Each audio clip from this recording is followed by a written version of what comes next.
Hello friends, నా పేరు లీలా ప్రసాద్. మీరు చూస్తున్నారు ది టెక్ కంప్యూటర్స్. ఫ్రెండ్స్, ఈరోజు ఈ వీడియోలోనే మనం ఒక క్వశ్చన్‌కి ఆన్సర్ ఇచ్చే ప్రయత్నం అయితే చేద్దాం. రీసెంట్ టైమ్‌లో కమెంట్ సెక్షన్‌లో ఒక బ్రదర్ అయితే అడిగారు. మీరు ఆ కమెంట్‌ని స్క్రీన్ మీద అయితే గమనించొచ్చు. M.2 NVMe PCI Gen 3 support ఉన్నటువంటి ల్యాప్‌టాప్‌లోని M.2 NVMe PCI Gen 4 కలిగిన SSDని ఇన్‌స్టాల్ చేసుకొని యూజ్ చేయొచ్చా అనేదైతే ఆయన పాయింట్ ఆఫ్ వ్యూ. ఆయన రీసెర్చ్ అయితే చేశారంట ఇంటర్నెట్‌లోని. దాంట్లో మనకి బ్యాక్వర్డ్ కంపాటిబిలిటీ ఉన్నట్టయితే చూపించింది. అది ఎంతవరకు నిజం అనేదైతే ఆయన అడుగుతున్నారు. సో, ముందుగా మనం బ్యాక్వర్డ్ కంపాటిబిలిటీ గురించి మనం మాట్లాడుకుంటే గనక Gen 4 SSDలోని మనకి బ్యాక్వర్డ్ కంపాటిబిలిటీ అయితే ఉంది. అంటే మనం Gen 4 SSDని Gen 3 సపోర్ట్ ఉన్నటువంటి ల్యాప్‌టాప్‌లో యూజ్ అయితే చేసుకోవచ్చు. అయితే మనకిక్కడ ప్రాబ్లమ్ అయితే వస్తుంది. ప్రాబ్లమ్ ఏంటంటే ఏదైతే Gen 4 SSD ఉంది కదా!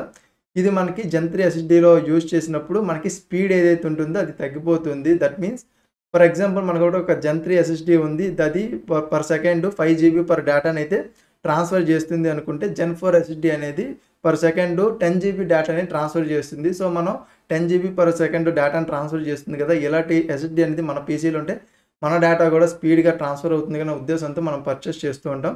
కానీ ఇక్కడ Gen 3 సపోర్ట్ ఉంది. దట్ మీన్స్ మనకి డిస్‌ప్లేలో చూపిస్తుంది డేటా ట్రాన్స్‌ఫర్ అయితే అవుతుంది. బట్ దాని యొక్క స్పీడ్ ఏదైతే ఉంటుంది కదా! అది మన Gen 3 SSD ఏ విధమైన స్పీడ్‌ని క్యారీ చేస్తుంది కదా! అదే స్పీడ్ అనేది మనకి Gen 4 కూడా చూడడం అయితే జరుగుతుంది. సో, దానికి మించి ఓవరాల్‌గా మనం Gen 4ని అయితే యూజ్ చేయొచ్చు. బట్ దీంట్లో ఏదైనా బ్యాడ్ ఉందా అంటే నథింగ్ బ్యాడు లేదు. ఐ మీన్ గుడ్డు లేదు. ఇది సిమిలర్‌గా ఒక Gen 3 SSD ఏ విధంగా పనిచేస్తుందో అదే విధంగా పనిచేస్తుంది. మరి దీన్ని తీసుకోవడం వల్ల బెనిఫిట్ ఏమైనా ఉందంటే నథింగ్ బెనిఫిట్ ఏమి ఉండదు. ఇదే ప్రైస్ రేంజ్‌లోని మీరు Gen 3 SSDని తీసుకుంటే గనక మోరోవర్ మీకు ఇది ప్రైస్ తగ్గుతుంది అండ్ సేమ్ పర్ఫార్మెన్స్ అయితే ఇస్తుంది. సో, దీనికి ఆన్సర్ మీకు దొరికిందయితే అనుకుంటున్నాను. సో, ఈ వీడియో నచ్చితే గనక లైక్ చేసి మీ ఫ్రెండ్స్‌తో షేర్ చేయండి. అలాగే మీకు గూడా ఇలాంటి డౌట్స్ ఏమైనా ఉంటే గనక వాటిని కమెంట్ సెక్షన్‌లో కమెంట్ చేసుకోండి.